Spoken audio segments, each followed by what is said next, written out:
Boise is an old pioneer town. It's fairly isolated and it has kind of that pioneering spirit still about it. People are very independent, very outdoorsy.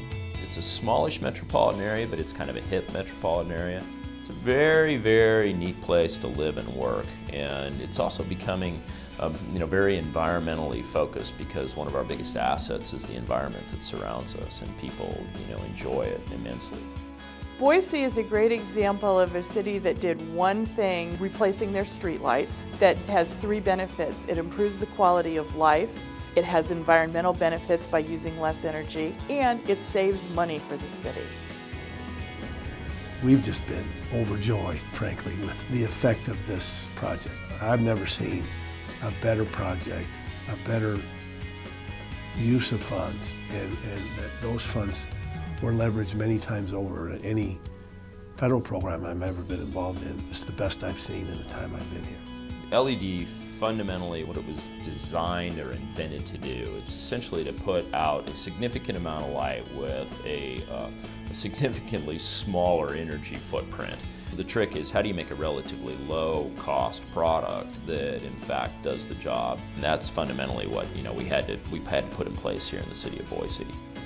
One of the beauties of this project is it's a project that could happen all year long. And so in our down season particularly, we're able to retain and even add electricians and apprentices to work on this project.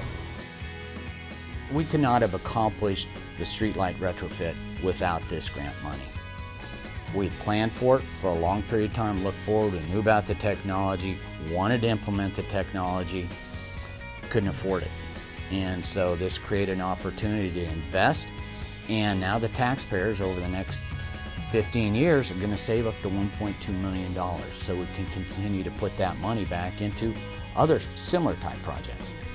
The work that the DOE and the federal government has done around getting people to think about energy efficiency is extremely important, because traditionally cities in particular and utility companies are very conservative as it relates to new technology.